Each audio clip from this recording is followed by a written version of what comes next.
अनुभव से सुनेंगे कि ज्वालामुखी योग क्या है और उसे हम कैसे करें। आदरणीय भ्राता जी।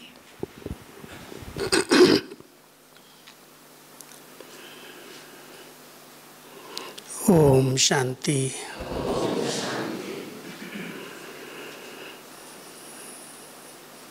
बाबा के इस चरित्र भूमि में, जहाँ स्वयं ब्रह्मा बाबा ने तपस्या की है, हमारी दादियों ने तपस्या की है, इस भूमि पर तो आप सब बहुत सहज योगी जीवन का अनुभव कर रहे होंगे। योग लगाने की मेहनत तो नहीं लग रही है ना। और जब सहज योगी जीवन निरंतर हो जाती है तो निरंतर याद अपने आप पावरफुल हो जाती है और ज्वालामुखी हो जाती है। अगर बीच बीच में गैप आता है तो ज्वाला भड़कती नहीं है, जलती है, बुझती है। इसलिए याद को शक्तिशाली बनाना, एक बाबा दूसरा न कोई, मैं और मेरा बाबा, जब सब संकल्प एक में समा जाते हैं तो याद शक्तिशाली बन जाती है। इसको ज्वाला क्यों कहा है? याद को ज्वाला क्यों कहा है? आग तो नहीं निकलती है ना कोई। जैसे कोई भी चीज़ परिवर्तन करनी होती है, रूप रंग को चेंज करना होता है, तो उसको आग में डाल देते हैं। आज मम्मा का एक शब्द था मुरली के अंदर, ध्यान दिया होगा। इस जीवन की जड़ संस्कार हैं। इनमें बाबा करके शुद्ध संकल्पों का बीज डालते हैं। ये संस्कार शुद्ध हो जाते हैं, पवित्र हो जाते हैं, और उसका आधार है ज्ञान और योग। तो जितना हम बाबा की याद में रहते हैं और याद शक्तिशाली होती है तो संस्कारों का शुद्धिकरण होता है। उसमें जो मिक्स हो गए देह अभिमान वाले संस्कार, वो याद की अग्नि में, जैसे सोनार लोग सोने को जब तेज आग के अंदर डाल देते हैं तो उसके अंदर जितनी मिलावट होती है, जो भी अलाय होती है, वो सब निकल जाती है, सोना प्योर बन जाता है। ऐसे ही जब हम बाबा की याद में रहते हैं, उनके संग का रंग लगता है, तो जैसे बाबा बिल्कुल प्योर, रियल, चमकता हुआ एक अद्भुत सितारा है, ऐसे आत्मा भी चमकने लगती है, उसकी इम्प्योरिटी ख़त्म हो जाती है। इसलिए याद, ज्वालामुखी याद, शक्तिशाली याद, कई नाम इसको समय पर समय बाबा ने दिए हैं। कुछ बातों का ध्यान रखना पड़ता है जिससे याद स्वतः रहे, निरंतर रहे, क्योंकि अभ्यास करते करते ऐसी स्थिति बनती है। कोई नए नए आए हैं और सोचें हम एक दिन में ही वो पावरफुल याद का अनुभव करें, तो मेहनत लगती है, नहीं होता है। लेकिन अभ्यास करते करते जब याद एक नेचुरल रूप हो जाती है कि बाबा ही मेरा संसार है, बाबा के सिवाय और कोई भी आत्मा, कोई भी वस्तु, कोई भी पदार्थ खींचता नहीं अपनी तरफ, सब संकल्प एक में समा जाते हैं, एक बाबा दूसरा न कोई, वो स्थिति ज्वाला स्वरूप याद कहलाती है। लगन की अग्नि, लगन, सच्चाई, जो दिल का प्यार है, उसको वैसे भी कहते हैं, इसको कहीं भी किसी से प्यार होता है तो कहते हैं इसको तो लगन की अग्नि लगी हुई है। तो हम सब का प्यार जो एक बाबा से है, अटूट प्यार है, चलते फिरते खाते पीते कर्म करते बाबा की यादों में खोए हुए रहना, समाये हुए रहना, लिंक न टूटे, वो याद ज्वालामुखी याद अपने आप बन जाती है। उससे हमारे संस्कार परिवर्तन होने लगते हैं। जो भी अशुद्धियाँ आई हैं विकारों की, देह मान की, वो अपने आप दूर हो जाती हैं। उसके लिए कोई मेहनत नहीं करनी पड़ती। और जितना याद शक्तिशाली होती है उसके आधार से स्वयं में परिवर्तन आता है, संस्कारों में परिवर्तन आता है और हमारे वाइब्रेशन दूर दूर तक प्रकृति को, व्यक्तियों को परिवर्तन करते हैं, अपने आप जाते हैं, कहने की ज़रूरत नहीं है। जैसे आज एक स्थान पर अगर तेज आग जलती है तो उसकी सेक, उसकी गर्मी दूर दूर तक पहुंचती है। आज सूर्य इतनी दूर बैठा है, सूर्य एक कोने में निकलता है, लेकिन धीरे धीरे जब ऊपर आता है तो उसकी जो गर्मी है वो कितना बड़ा परिवर्तन कर रही है, कितनी बड़ी शक्ति है। उस सूर्य की तेज से ही आज हमें पानी मिल रहा है। खारा पानी मीठे पानी में परिवर्तित हो रहा है। कई जगह का कीचड़ समाप्त हो जाता है, गंदगी दूर हो जाती है। मान लो कुछ दिन सूर्य न निकले तो क्या होगा, जीवन ही दुर्लभ हो जाएगी। बहुत बड़ी शक्ति प्रकृति की है ये। तो ये जो सूर्य इतना बड़ा परिवर्तन का कार्य करता है, वो भी एक अग्नि है। ऐसे ही जब आत्मा ज्ञान सूर्य के रूप में उस स्थिति में स्थित होती है तो ज्ञान सूर्य आत्मा का प्रकाश, उसकी शक्तियाँ बहुत दूर दूर तक बहुत बड़ा परिवर्तन करती हैं।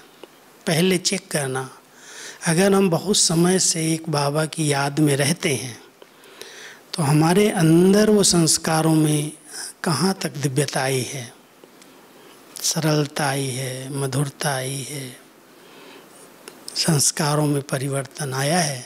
या हमारा योग तो है, हम रोज़ अमृत वेला भी उठते हैं, मुरली भी सुनते हैं, अच्छा संग भी करते हैं, ब्रह्मा भोजन भी खाते हैं, लेकिन 10 साल 15 साल भी ऐसा अभ्यास करने के बाद भी संस्कार चेंज नहीं होते। बहुत कड़े हैं ना। 63 जन्म से देह अभिमान में हम सब रहे हैं और उस देह अभिमान के संस्कारों को थोड़े समय के पुरुषार्थ से परिवर्तन कर देना, समाप्त कर देना, उसके लिए बहुत तीव्र लगन की अग्नि चाहिए। सहज नहीं है परिवर्तन होना। नहीं तो वो संस्कार जो 10 साल पहले वाले संस्कार हैं, 15 साल पहले वाले हैं, गुस्से का संस्कार है, अपशब्द बोलने का संस्कार है, वासनाओं का है, तृष्णाओं का है, अनेक प्रकार की इच्छाओं का है। केवल एक परिवर्तन नहीं आता, लेकिन जब याद शक्तिशाली होती है तो जितनी अशुद्धियाँ आई हैं संस्कारों के अंदर वो सब परिवर्तन हो जाती हैं। वो अग्नि उसको चेंज करती है। इसलिए योग अग्नि कहा गया है। उनकी याद से, बाबा के संग रहने से, उनके प्यार में समाये रहने से आत्मा बिल्कुल शुद्ध, पवित्र, निर्मल बन जाती है। सबके साथ चलना, उनके साथ कार्य व्यवहार में आना, इतनी आत्माओं के संबंध संपर्क में आते अपने आप को डिटैच रखना, कोई मेरे में न फंसे, न मैं किसी में फंस जाऊं, क्योंकि आजकल की ये बहुत बड़ी माया है। अगर आपस में साथ रहते हैं, एक दूसरे के बहुत स्नेही सहयोगी बन कर के रहते हैं तो उनके हम आधारित हो जाते हैं, उनके साथ हमारे संबंध बनने लगते हैं और वो संबंध एक दिन बंधन का रूप ले लेते हैं। बहुत अटेंशन देने वाली बात है। टकराव होता है तो भी उसमें ज्ञान का, बाबा का नाम बदनाम होता है, और टकराव नहीं हो रहा है, एक साथ बहुत प्रेम प्यार से रह रहे हैं, संस्कार मिला के रह रहे हैं, लेकिन वो संस्कार मिलाते मिलाते कभी कभी वो 2 दाने आपस में चिपक जाते हैं। इसलिए वो भी माला में पिरोए नहीं जाते। समझ रहे हैं ना मेरी बात को? बहुत स्नेह है, बहुत अच्छी तरह से हम चल रहे हैं आपस में, लेकिन वो रूप जो है वो लगाव का, झुकाव का, प्रभाव का आत्मा को चलते चलते अपने बंधन में बांधने लगता है। इसलिए बहुत बड़ा बैलेंस चाहिए। बाबा की याद ऐसी हो जो सबके प्यारे हैं, सब अपने हैं और कोई भी अपना नहीं है। न्यारे इतना जल्दी हो जाएं देह से, देहभान से, देह के संबंधों से, जो कोई भी मुझ आत्मा में अटैच न हो जाए।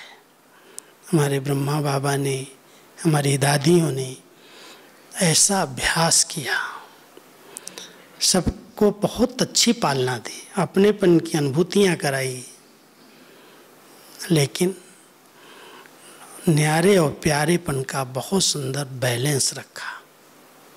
अगर हम अपने संस्कारों में शुद्धता, पवित्रता लाना है तो एक योग की शक्ति पर आत्मा के संस्कारों का परिवर्तन तो करती है, लेकिन योग लगने के लिए भी कुछ बातों का अटेंशन देना पड़ता है। जहाँ पर भी अलबेलापन आया, जहाँ पर भी हम देह भान में आए, जहाँ पर हम अधिक इन्वॉल्व हो गए, वहाँ पर वो बंधन बन जाता है। आत्मा पावन बनने की बजाय, स्वच्छ बनने की बजाय वो एक दूसरे के लगाव, प्रभाव, झुकाव में आ जाती है।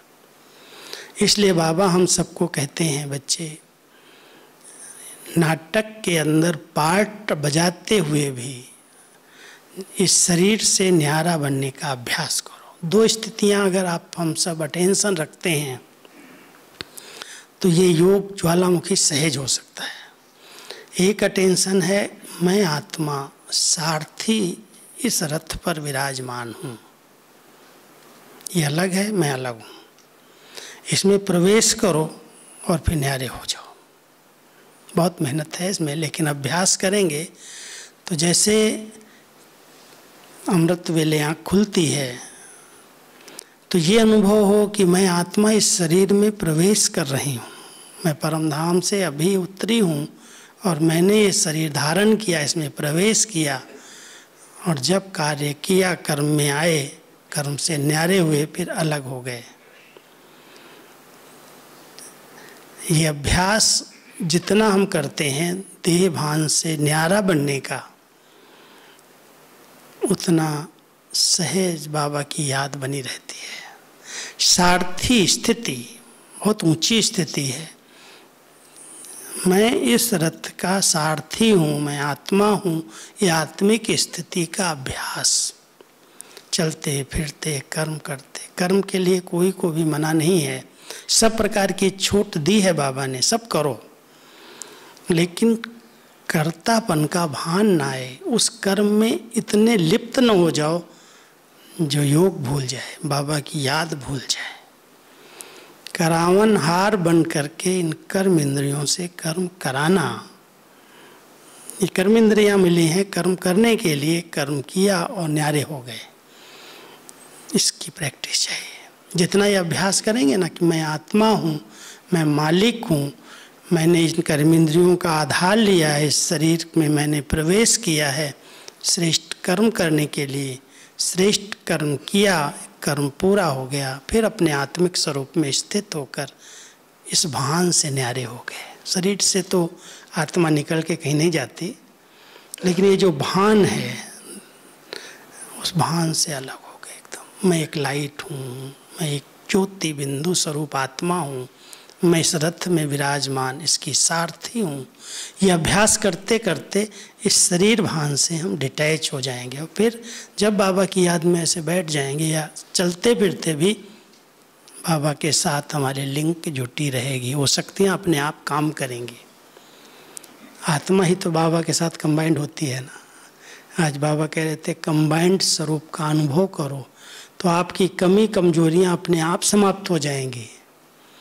उसको समाप्त करने के लिए मेहनत करने की आवश्यकता नहीं है, क्योंकि साथी सर्वशक्तिवान है, सर्वसमर्थ है। उसके साथ हम जितना समय रहें बुद्धि से, उतना उसके संग का रंग लगता है। तो ये अभ्यास करना पड़ेगा। तो एक सारथी स्थिति है और दूसरी है साक्षी स्थिति। बहुत ऊंची स्थिति है साक्षीपन की।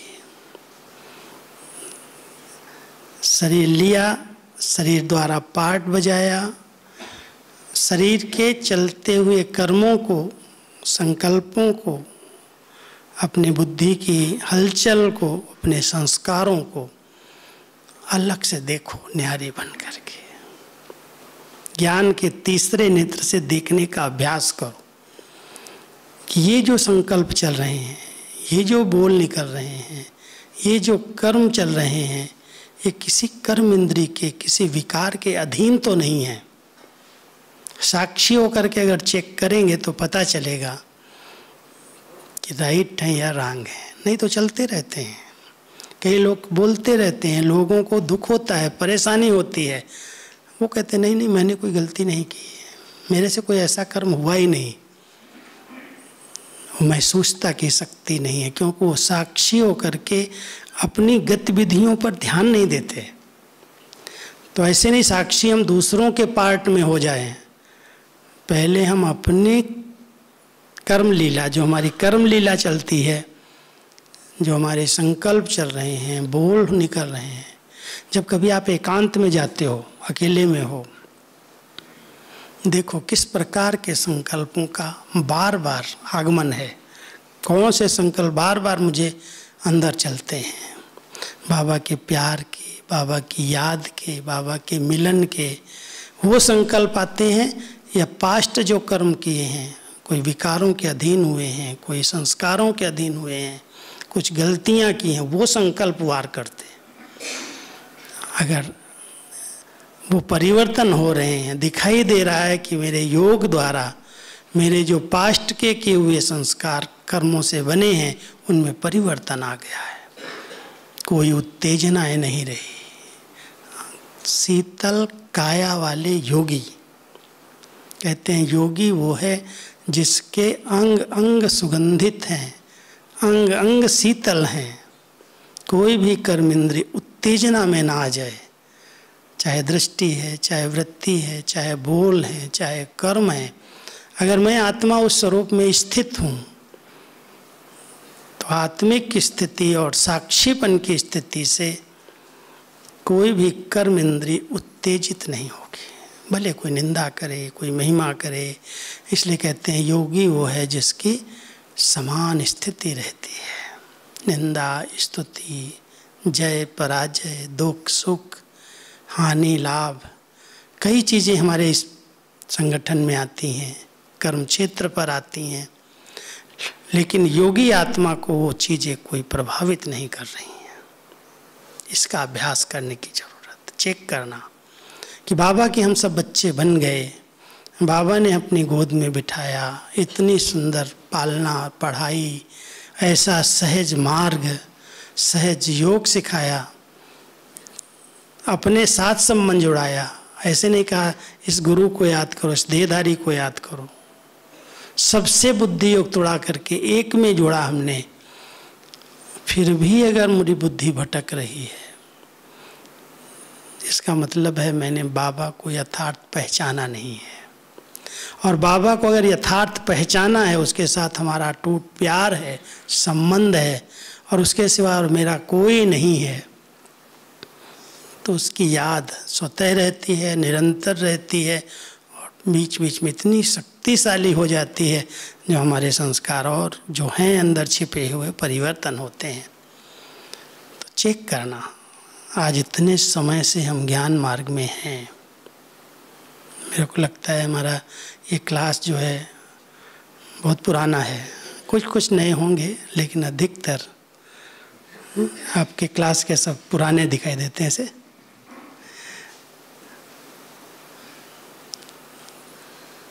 भले 5 साल हुए, 10 साल हुए, 15 साल हुए, क्या मेरे संस्कारों में वो दिव्यता, वो अलौकिकता, वो सरलता, वो मधुरता, वो हर्षित मुक्ता, वो गंभीरता जो बाबा चाहता है वो आए हैं?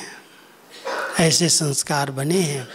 या अभी भी बीच बीच में अपने वो पिछले संस्कार इमर्ज हो जाते हैं, बहुत परेशान करते हैं, युद्ध चलती है, हलचल होती है, चेक करना। और अगर चेक किया तो चेक करना का अर्थ क्या है? निराश हो जाना, दिल शिकस्त हो जाना। दृढ़ता से उन्हीं संस्कारों को चेंज करना। चेक कर लिया कमजोरी है, ये संस्कार है अभी तक, उसके लिए विशेष किरणें, जैसे आजकल कहीं कहीं ऑपरेशन जो है ना लेजर किरणों से कर देते हैं, चीर फाड़ नहीं करते। कई ऑपरेशन ऐसे करते हैं जो लेजर किरणें ऊपर से डाल करके गांठ का ऑपरेशन कर देंगे, पथरी का ऑपरेशन कर देंगे। साइंस की शक्ति इतना इन्वेंशन कर रही है जो पेशेंट को परेशानी ना हो और सहज उसका ऑपरेशन हो जाए। बाबा कहता है साइलेंस में वो पावर है। जितनी आप एकाग्रता के साथ बाबा को याद करेंगे तो वो जो छिपा हुआ संस्कार है उस संस्कार का ऑपरेशन हो जाएगा। आपको लगेगा हमारे संस्कारों में वो अलौकिकता, वो दिव्यता सहज आती जा रही है, लेकिन उसके लिए थोड़ा सा समय देना पड़ेगा। सब बातों से वैराग्य की वृत्ति चाहिए। अगर वैराग्य नहीं आया है तो परिवर्तन संभव नहीं है। इन बुराइयों से, इन विकारों से, इस कलयुग से, इसको जब तक हमने असार नहीं समझा है, ये असार है, इसके अंदर कोई सार नहीं है, ये सब जाने वाला है, ये सब खत्म होने वाला है।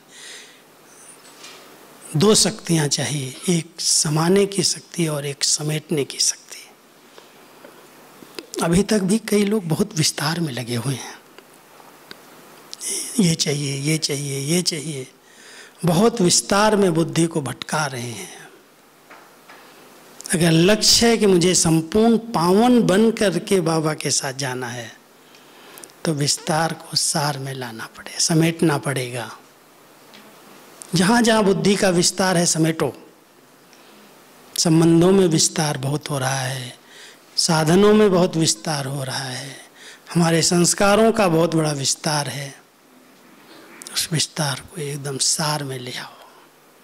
कुछ नहीं चाहिए मुझे आत्मा को। अगर ये लगन लग गई कि मुझे कुछ नहीं चाहिए, मैं एकदम तृप्त हूँ, संतुष्ट हूँ, प्रसन्न हूँ, बाबा आपने मुझे इतनी अविनाशी सब प्राप्तियाँ करा दी, ये सब क्या चाहिए? कुछ नहीं चाहिए। वो चाहिए वैराग्य। बिना वैराग्य के त्याग नहीं होता। कोई भी त्याग किया है, किसी ने घर बार छोड़ा, राजाई छोड़ी, कोई ने अपना धन दौलत छोड़ा, कुछ भी छोड़ा है तो त्याग के पीछे उसका वैराग्य है। पहले वैराग्य आता है। ये सब विनाशी है। देखो गौतम बुद्ध की कहानी देखो, सब कुछ वैराग्य आ गया। राजा ही था, राजपाट सब था, लेकिन देखा अरे ऐसा जाएगा, ऐसे शरीर छोड़ देगा। 2-3 दृश्य देखे और देखते उसको वैराग्य आया और छोड़ दिया, चल दिया कमंडल लेके। अब बाबा कहता है ये हद का वैराग्य नहीं, ये तो हद का वैराग्य है। तुम बच्चों को इस घर बार में, इस संबंध संपर्क में रहते हुए, अपना हर कार्य करते हुए बुद्धि से बेहद का वैराग्य। बुद्धि कहीं भी लटके नहीं, अटके नहीं, फंसे नहीं, बस न्यारे प्यारे रहो। कर्म सब करो लेकिन कर्म बंधन में न बांधे। इसको कहते हैं कर्मातीत स्टेज, न्यारी प्यारी स्टेज। और ऐसी स्टेज जितनी बनती जाएगी, अशुद्धता अपने आप समाप्त हो जाएगी। तो जितना समाने की शक्ति है उतना समेटने की शक्ति है।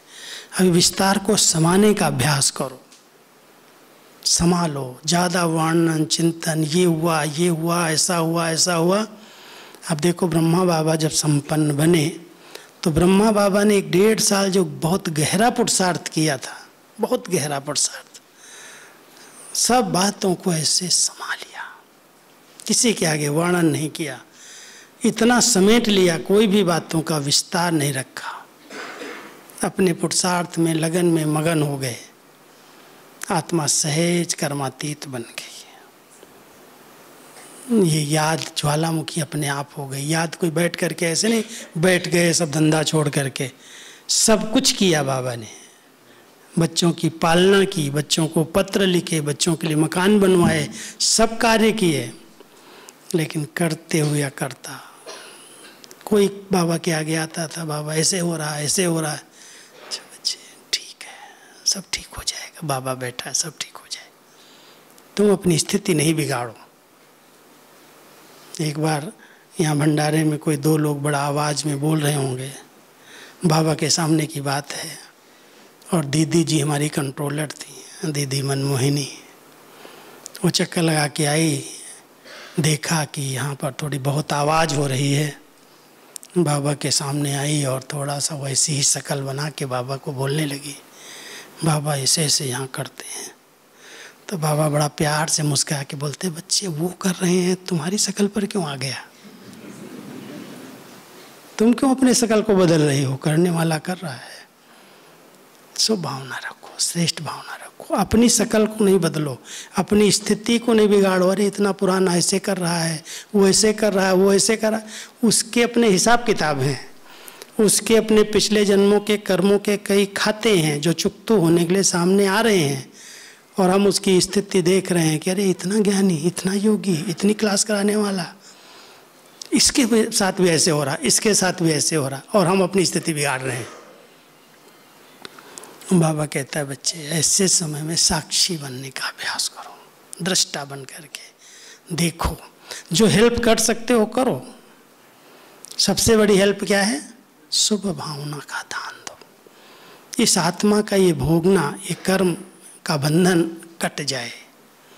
हम ऐसे शुद्ध संकल्प करें उसके प्रति, ऐसी शुभ चिंतक वृत्ति रखें जो उस आत्मा के अपने आप हो, जो कर्म है, बंधन है, वो कटते जाए धीरे धीरे। अगर कोई बहुत बड़ी भोगना है तो कम से कम वो सूली कांटे समान महसूस हो, उस दर्द से, उस दुख से, उस पीड़ा से उस छुटकारा प्राप्त कर ले। उसके लिए हमारी शुभ भावनाएं हैं, शुभ संकल्प हैं, उसका दान करो।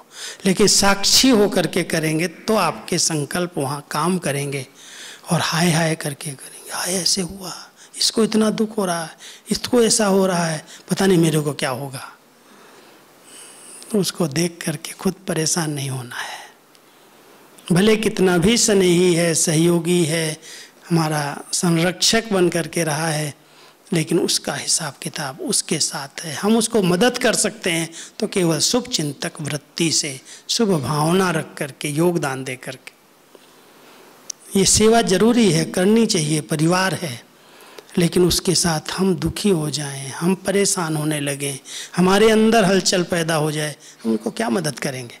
आज कोई पेशेंट है, मान लो कोई बहुत दर्द में, कोई पीड़ा में, डॉक्टर आ रहा, उसको देख करके खुद परेशान हो जाए, खुद घबरा जाए, क्या इंजेक्शन लगाएगा, क्या दवाई देगा? वो कभी भी डिस्टर्ब खुद नहीं करता अपने को, बहुत न्यारे होकर के उसकी संभाल करेगा, उसको इंजेक्शन देगा, दवाई देगा, बड़ा ऑपरेशन भी करेगा, लेकिन उसके दुख में खुद दुखी नहीं हो जाएगा।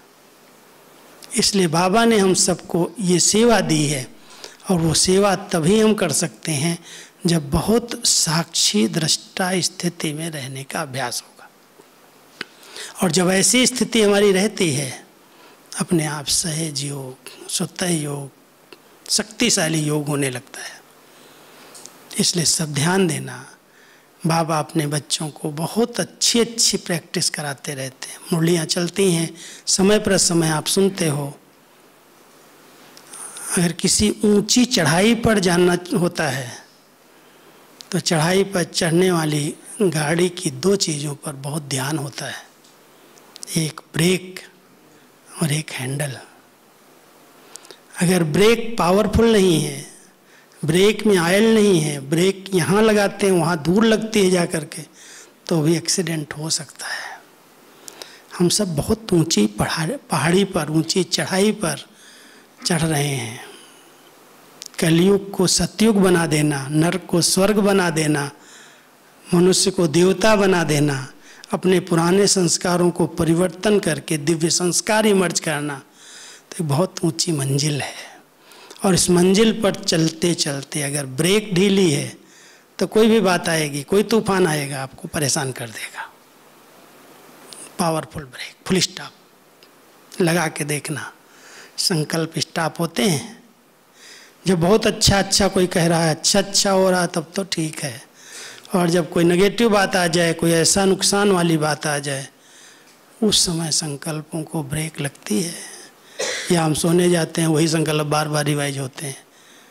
कई बार हम प्रैक्टिस करके देखते हैं, कोई बातें होती हैं संगठन के बीच में, कहते हैं हम दूसरों को योग सिखा रहे हैं और हमारे ही संकल्प इतना चल रहे हैं, स्टॉप, नहीं सोचना है, सब अच्छा होगा। लेकिन कई बार 15 मिनट, 20 मिनट, आधा घंटा चला जाता है। कभी कभी तो एकदम ऐसे लगता नहीं, बाबा ने कहा बच्चे हर बात में कल्याण है, फुल स्टॉप लगा दो, नहीं सोचना है, लगती है ब्रेक। लेकिन ये ज्ञान इमर्ज रहना चाहिए, ज्ञान का अहल नहीं है तो ब्रेक नहीं लगती।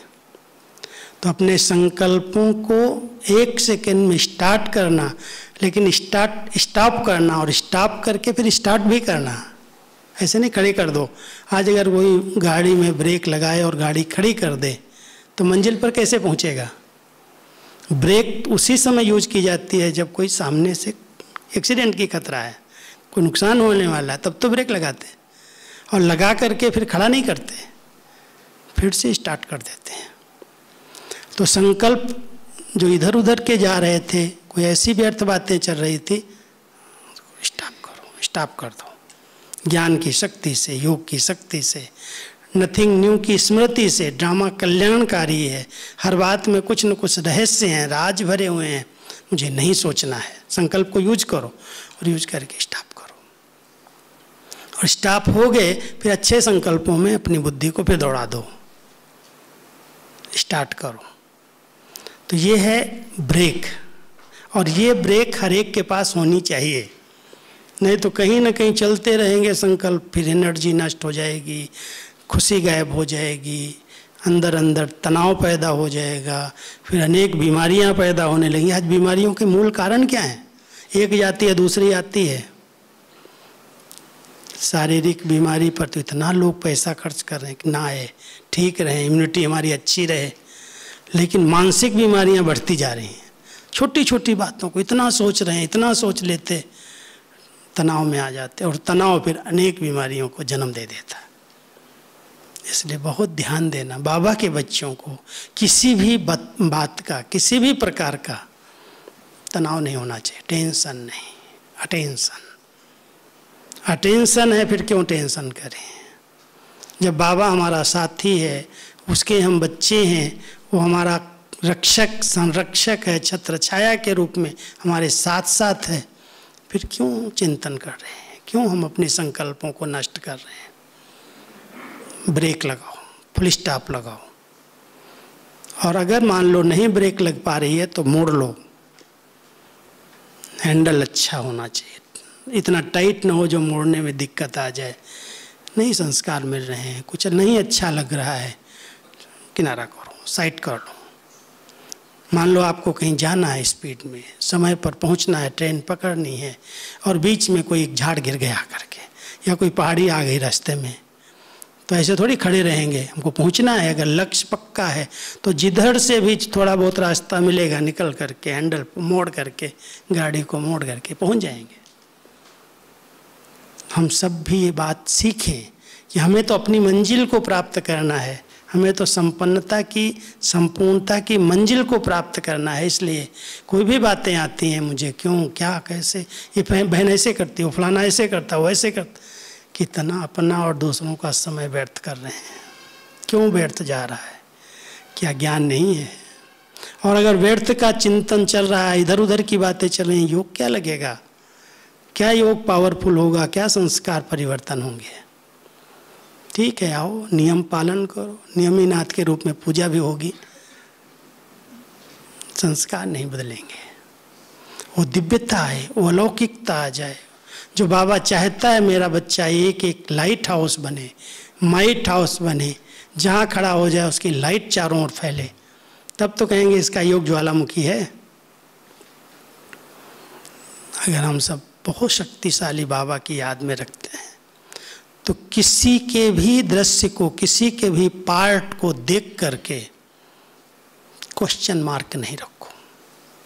ऐसा क्यों हो रहा है, ऐसे कब तक होगा, कैसे होगा, कैसे चलेगा। कई अभी बाबा के बच्चे ना, जब से बाबा का व्यक्त पाठ चेंज हुआ है, बड़े प्रश्नों में उलझ जाते हैं। अब कैसे चलेगा, अब क्या होगा, अब क्या। और बाबा कहता है अरे तुम क्या क्यों करके कौवा क्यों बनते हो। बाबा तो कहीं गया नहीं है, उसका कार्य, उसके बच्चे, उसकी स्थापना का कार्य जो रहा हुआ है वो तो बाबा वतन में बैठ कर के भी पूरा करेगा। अपने बच्चों को सकाश देगा, अपने बच्चों को शक्तिशाली बनाएगा, हर बच्चे के द्वारा बाबा को अनुभव होने लगेगा। हम ऐसी क्यों नहीं स्थिति बनाएं जो जिसके सामने जाए हमको देख करके लोगों को अनुभव हो ये तो बाबा के समान है, इनके द्वारा मुझे वो शक्ति मिल रही है, वो स्नेह मिल रहा है, वो पालना मिल रही है। हम अपनी स्थिति को ऐसा बनाने का अभ्यास करें, इतनी पालना ली है तो उसका रिटर्न करें। अब बाबा नहीं आएगा फिर क्या होगा, दादियाँ चली गई अब क्या होगा।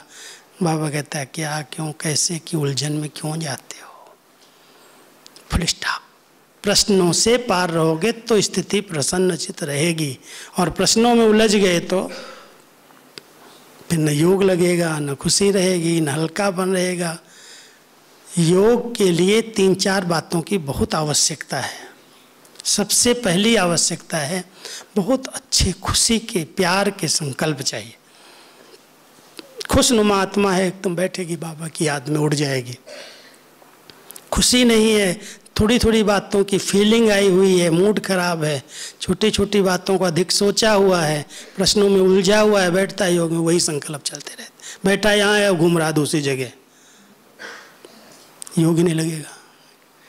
इसलिए बाबा कहता है बच्चे सब बातों का किनारा करो, फुल स्टॉप लगाओ, सब अच्छा है, सब अच्छा है, सब अच्छा है, अपने आप योग लग जाएगा। हल्के रहो, लाइट रहो। बाबा जब बैठा है तो हम क्यों जवाबदारी लें। सबसे पहली बात है हल्के रहो और खुशी में रहो।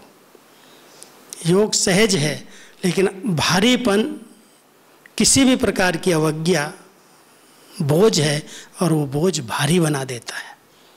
खुशी गायब हो जाती है और हल्कापन समाप्त हो जाता है। तीसरी बात है दुआएं बहुत मदद कर रही हैं। अगर हम एक दूसरे को मदद करते हैं, साथ देते हैं, सहयोग देते हैं समय पर, तो उसमें सबका स्नेह, सबकी दुआएं मिल जाती हैं, और वो सूक्ष्म दुआएं, उनकी प्यार की भावनाएं मुझ आत्मा को बहुत सहज योगी बना देती हैं। तो ध्यान देना कि हमको अगर बहुत शक्तिशाली याद की अनुभूतियाँ करनी है, ज्वालामुखी याद बनानी है, तो सबकी दुआएं लो, बहुत खुशी और नशे के संकल्प करो, और जितनी जवाबदारियाँ आप समझ रहे हो ये मेरी हैं, बाबा को प्यार से कहो बाबा अभी तो आप आ गए ना, ये सब तेरी हैं, मेरी नहीं है। बाबा को अर्पित कर दो, संभालेगा। इस समय नहीं संभालेगा तो कब संभालेगा। इसलिए बाबा को बहुत प्यार से, दिल से बाबा कहो, और अपने आप को लाइट कर लो, हल्का कर लो। बैठ जाओ बाबा की याद में, ऐसे उड़ जाएंगे, ऐसे धीरे धीरे ऊपर चले जाएंगे। निराकारी स्थिति का अभ्यास और घर की स्मृति जाना है, उपराम बना देगी, न्यारा बना देगी। जब भी योग अभ्यास करें ना तो केवल रूह रियान नहीं करते रहो, अपने से बातें करो। वो आधार है, आधार बेस मजबूत है तो योग सहज लगेगा। पहले बहुत नशा चढ़ाओ, खुशी के संकल्प करो, रूह रियान करो, वाह मेरा भाग्य, वाह भाग्य विधाता बाबा, तूने मुझे क्या से क्या बना दिया, कैसी श्रेष्ठ जीवन दे दी, कहाँ पड़े थे, किस कीचड़ से निकाला तूने।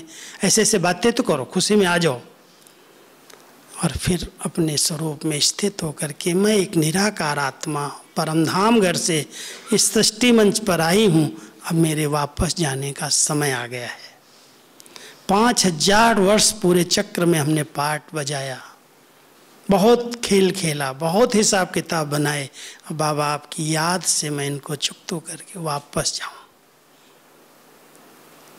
जितना निराकारी स्थिति का अभ्यास करेंगे, घर की स्मृति रहेगी, उतना सब बातों से उपराम हो जाएंगे। हमारी दीदी जी ने, दीदी मनमोहिनी जी ने इसी पाठ को पक्का कर लिया।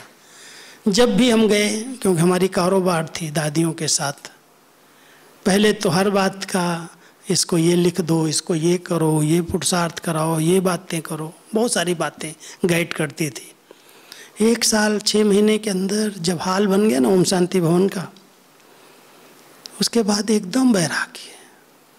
अरे अब चलना है, अब चलना है, घर चलना है, छोड़ो इन बातों को, छोड़ो इन बातों को। केवल 5-7 मास का पुरुषार्थ था। 83 में ये ओम शांति भवन बना, फरवरी में उद्घाटन हुआ और दीदी जुलाई 83 में अव्यक्त हो गई। आप समझ सकते हो कितनी उपरामता होगी, कितना न्यारापन होगा। भले शरीर का कुछ थोड़ा बहुत हिसाब किताब था, लेकिन ऐसी कोई बीमारी नहीं थी जो कोई कहे दीदी अभी शरीर छोड़ने वाली। लेकिन बस जाना है, जाना है, जाना है, घर चलना है, वापस चलना है। एक धुन लगा दी, कोई भी कार्य में जैसे सब कर रही है लेकिन कोई भी इंटरेस्ट नहीं, कोई भी लगाव नहीं, उपराम हो गई। घर की स्मृति से जाना है, जाना है। अब हम सब बहुत विस्तार में लगे हुए हैं, अभी ये करना, अभी ये करना, अभी ये करना। बाबा कहता करो भले लेकिन फंसो नहीं।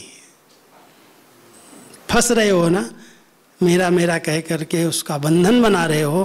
करना है, कोई सेवाएं आ रही हैं, कोई को मकान बनाना है, कोई को कुछ करना है। बाबा ये नहीं कहता नहीं करो, लेकिन करते हुए भी अंदर से उपराम रहो। बुलावा आया, हम तैयार हैं।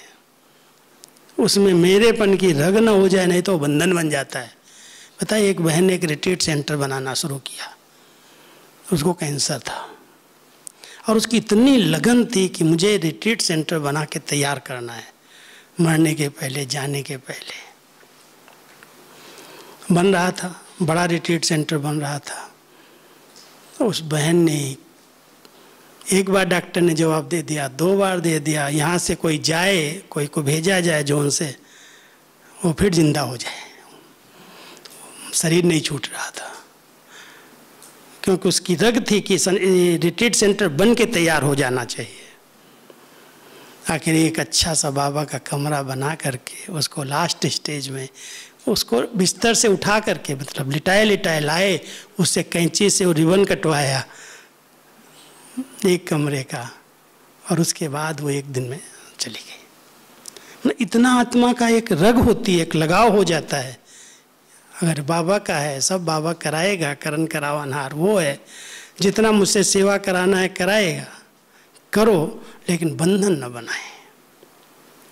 कोई भी चीज़ में, कहीं पर भी, संबंधों में, स्थानों में, पदार्थों में, कहीं पर भी कोई बंधन है तो आत्मा इतनी जल्दी शरीर से निकल नहीं पाएगी। इसलिए प्रैक्टिस यही करनी है। यही निराकारी स्टेज याद को ज्वालामुखी बना देगी। इससे आत्मा बिल्कुल प्योर, शुद्ध बन जाएगी, और जितनी प्योरिटी की पावर बढ़ती जाएगी उतना योग ज्वालामुखी बन जाएगा। दोनों एक दूसरे पर आधार है। और पावरफुल योग है तो उसके प्रकंपन, उसके वाइब्रेशन, उसकी शीतल किरणें, वो तेज किरणें नहीं, शीतल किरणें आत्माओं को शीतल बनाएंगी। उनकी जो उत्तेजनाएं हैं, जो आज एक तरफ विकारों की आग लगी हुई है, इसको भी आग कहते हैं, संसार में विकारों की आग लगी है, विनाश की आग लगी हुई है, विनाश ज्वाला भड़क रही है, वो ज्वाला शांत हो, हमारे विकारी संस्कार चेंज हो, व्यक्तियों की विकारी भावनाएं शीतल हो जाएं। हम सबको ऐसा योग करना है। तो ज्वालामुखी योग हमारे संकल्पों का प्रवाह, उसकी सकाश, उसके वाइब्रेशन दूर दूर तक की आत्माओं में परिवर्तन लाएंगे। और विशेष जो हमारे घराने की आत्माएं हैं, जो छिपी हुई अभी तक देवता घराने की आत्माएं, वो सब बाहर निकल आएंगे, आ जाएंगी, उनको टचिंग आएगी। भले हम अभी उसकी सेवा में नहीं जा पा रहे हैं, लेकिन वो दूर बैठे साक्षात्कार होगा। आज कितने इस लॉकडाउन के अंदर ऑनलाइन क्लासेस करके स्टूडेंट बन गए, सैकड़ों बने हैं। शायद ऐसे प्रदर्शनी करने से नहीं बनते, बड़े बड़े कार्यक्रम करने से नहीं बनते, लेकिन जब तनाव बढ़ा, टेंशन बढ़ा, चारों ओर लोग थोड़ा फ्री हुए कारोबार से, तो लोग वेबसाइट पर ढूंढने लगे कहाँ से शांति मिलेगी, कहाँ से क्या मिलेगा, और कितने स्टूडेंट इससे बन गए। एक जगह मैं क्लास करा रहा था विदेश में, तो बोलती है यहाँ पर आपकी क्लास आज 90 लोग देख रहे हैं, सुन रहे हैं। 90 लोग कहाँ से आ गए? बिल्कुल न्यू, सब लॉकडाउन से कोर्स करके निकले हैं। आप समझ सकते हो क्या सेवाएं बाबा ने कराई हैं। सेवाओं की रूपरेखा चेंज हुई है, लेकिन सेवाएं कम नहीं हुई। बाबा का जो पूरा गोल है कि 33 करोड़ आत्माएं कम से कम तैयार हो जाएं, माना देवता घराने की जो आत्माएं हैं वो निकले। 9 लाख तो तैयार हो गई थी बाबा के समय ही, लेकिन जो रहा हुआ कार्य वो संपन्न हो, पूरा हो, उसकी कई प्लानिंग है भगवान की। और उस भगवान की प्लानिंग को न देख करके इंसान सोचता है अभी तो कुछ हो ही नहीं रहा, अभी तो हम कर ही नहीं पा रहे हैं। तो बाबा की प्लानिंग को देखते चलो, बहुत साक्षी होकर के भगवान के कार्य को भी देखो, अपनी स्थितियों को भी देखो कि हमारे अंदर कोई ऐसी संस्कार, ऐसे स्वभाव, ऐसी कोई क्रिमिनलिटी, ऐसी कोई आदतें तो नहीं हैं जो मुझे अंत समय में कर्मातीत बनने में, संपन्न बनने में रुकावट डाले। उसके लिए योग को जितना हो सके एकाग्रता वाला, एक बाबा दूसरा ना कोई, एकाग्रता, बस एक की स्थिति में स्थित हो जाओ। मैं एक लाइट हूँ, एक ज्योति स्वरूप आत्मा हूँ, और कोई भी संकल्प जो बाहर के हों शांत हो जाएं। शुद्ध संकल्प है, ऐसे नहीं संकल्प शून्य हो जाएगा। कई लोग समझते हैं हम योग करते हैं ना संकल्प स्टॉप हो जाएं, शून्य नहीं होते।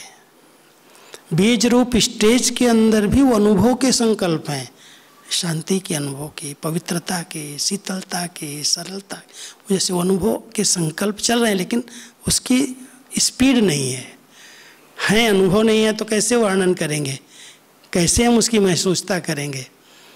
इसलिए बाबा कहता है ये डेड साइलेंस नहीं है, ये स्वीट साइलेंस है। तो स्वीट साइलेंस में बहुत मधुरता का अनुभव है, बाबा के प्यार का अनुभव है, शक्तियों का अनुभव है, और उसमें आत्मा खोई हुई है बस। और कोई संकल्प नहीं चलते, इधर उधर के खिंचाव नहीं है, आकर्षण नहीं है, भाव नहीं है, उन सब को एक जगह पर समेटा हुआ है। वो बीज में समेट लेते हैं। जैसे बीज के अंदर विस्तार नहीं होता, सारा सार जो वृक्ष के अंदर है वो बीज ने अपने अंदर समाया हुआ है, और जब उसको मिट्टी मिलती है, धूप मिलती है, तो वो वृक्ष बन जाता है और वो सारा वृक्ष दिखाई देने लगता है। लेकिन जब बीज फिर से बन जाता है तो सारे वृक्ष की शक्तियाँ जो हैं उस बीज के अंदर समा जाती हैं। तो हम सभी भी उस बीज की स्थिति में जब स्थित होते हैं तो किसी भी अनुभव का विस्तार नहीं है, लेकिन आत्मा चैतन्य है, इसलिए उसकी अनुभूति जरूर है। बीज तो जड़ है, उसके अंदर अनुभव नहीं है वृक्ष का, लेकिन आत्मा चैतन्य शक्ति है, इसलिए चैतन्य शक्ति के अंदर शांति भी है, पवित्रता भी है, सुख भी है, आनंद भी है, शक्ति भी है, ज्ञान भी है, सब गुण मर्ज हैं और उनका अनुभव हो रहा है। तो ऐसे याद करो, ऐसे एकाग्रता का अभ्यास करो, जो मन बुद्धि बिल्कुल स्थिर हो जाए, अपने स्वस्वरूप में स्थित हो जाना। एक है स्वस्वरूप में स्थित होना, दूसरा है स्वधर्म में स्थित होना, तीसरा है स्वदेश में स्थित होना, और चौथा है स्वपिता की याद में स्थित होना। ये है ज्वालामुखी याद, समझ गए? स्वस्थिति, स्वस्वरूप माना मैं एक लाइट हूँ, मैं एक चमकता हुआ दिव्य सितारा हूँ, मैं इस भ्रकुटी आसन पर विराजमान एक चैतन्य शक्ति हूँ, शरीर का भान अलग, मैं अलग हूँ। ये मर्ज हो गई स्मृति, अपने स्वरूप की स्मृति इमर्ज हो गई। मेरा स्वधर्म पवित्रता, प्रेम, शांति है, उस गुणों का अनुभव हो रहा है, ये मेरा धर्म है। और मेरा घर शांति धाम, परम धाम, स्वीट होम है। मेरा स्वपिता, परम पिता, निराकार ज्योति बिंदु है। ये चारों स्मृतियाँ जब निरंतर रहती हैं, स्थायी चलती रहती हैं, तो योग पावरफुल बन जाता है, शक्तिशाली बन जाता है। फिर संस्कार चेंज होते हैं, आदतें चेंज हो जाती हैं, और बहुत मीठा जीवन बन जाता है, सुखदायी जीवन बन जाता है। उसके वाइब्रेशन इतने अच्छे होते हैं। अगर आप हमारे साथ बैठेंगे या बड़ों के साथ आप कोई ऐसे योगी आत्मा के समीप जाएंगे, तो उसके वाइब्रेशन भी बहुत सुख देते हैं, बड़ी शांति देते हैं। और वो स्थान पर जहाँ वो रहती हैं, अगर वो नहीं है, एब्सेंट हैं, आप उस स्थान पर जाएंगे तो अनुभूतियाँ होने लगेंगी। बड़ी शांति है, बड़ा अच्छा लग रहा है, बहुत अपनेपन की फीलिंग आ रही है क्योंकि उस आत्मा के जो आभा मंडल है, जो ओरा है विचारों का, उस स्थान को परिवर्तन कर देता है। अगर समीप आ गया और आप देख रहे हैं तो उसकी दृष्टि से बोले या न बोले, उसकी दृष्टि से, उसके चेहरे से आपको बड़ी अच्छी फीलिंग आती है, बड़े अच्छे अपनेपन के अनुभव होने लगते हैं, प्यार मिलता है, सुख मिलता है, आनंद मिलता है। वो आत्मा जो इतनी प्योर हो गई, शुद्ध हो गई, वो कहे या न कहे, लेकिन एक उसकी चमक, उसकी लाइट, उसकी शक्तियाँ चारों ओर वायुमंडल को परिवर्तन करती हैं, अनुभूति कराती हैं। हम सबको ऐसा ही बनना है ना। दादियों ने ऐसी जीवन बनाई और ऐसा बनाने के कारण आज हम उनके स्तंभ पर जाते हैं या उनके कमरे में जाते हैं तो अनुभूतियाँ होती हैं, लगता है कि यहाँ दादी अभी भी उपस्थित है। दादी नहीं है लेकिन उनके वाइब्रेशन तो उस स्थान पर है।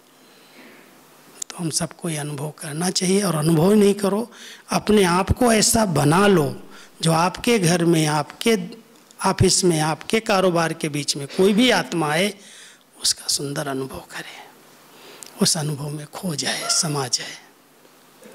ये हम सब कर सकते हैं। इसलिए जितना हो सकता है अपने आत्मिक स्वरूप में स्थित रहो। चलते हुए संकल्पों को ब्रेक दो, जो इधर उधर के संकल्प चल रहे हैं उनको मोड़ दो, मोड़ करके बाबा की तरफ ले जाओ। अभी अभी यहाँ है, अभी अभी सूक्ष्म वतन है, अभी अभी निराकारी वतन में ड्रिल है, और ये ड्रिल बार बार करना है। बाबा कितनी बार कहता है? 20 बार करो, 15 बार करो। कितना हम सबको सिखाया है। करते हो सभी ड्रिल है कि नहीं करते? भूल गए? करती हो माताएं? ड्रिल करते हो? एक्सरसाइज है ना ये ड्रिल जरूरी है, नहीं तो मन कमज़ोर हो जाएगा। बिना ड्रिल के शरीर कमज़ोर हो जाता है, एक्सरसाइज नहीं करो तो। शरीर को स्वस्थ रखने के लिए डॉक्टर कहते एक्सरसाइज करो, आत्मा को शक्तिशाली बनाने के लिए एक्सरसाइज करो। अभी अभी यहाँ है, अभी अभी अव्यक्त वतन में, अभी अभी मूल वतन में रेस करो। परहेज तो है ही, हमको व्यर्थ संकल्प, जहाँ से इधर उधर की बातें सुनने को मिलती, नहीं सुनना। बाबा कहता है hear no evil, see no evil, talk no evil, think no evil. मुझे न बुरी बात देखनी है, न सुननी है, न सोचनी है, न बोलनी है। करने की बात तो बात की है। अगर एक प्रतिज्ञा करेंगे, संकल्प ले लेंगे, जो काम मेरे काम की बातें नहीं हैं, कोई कितना भी मुझे सुनाने की कोशिश करे, मैं अपने कानों को बंद कर देता हूँ। मुझे नहीं सुनना है, मेरी उन्नति नहीं इसमें, मेरा क्या लेना देना। कर वो रहा है और उसकी बातें हम सुन के अपना माथा क्यों खराब करें। करने दो जो करता है। अगर ऐसी स्थिति बना लेंगे तो सहज योगी, स्वतः योगी, निरंतर योगी बन जाएंगे, और आपके योग के वाइब्रेशन अगर कहीं नेगेटिविटी है तो अपने आप परिवर्तन कर देगी। तो ऐसी सेवा करना, ठीक है। तो अभी हम आधा घंटा योग करेंगे। सभी अपने अपने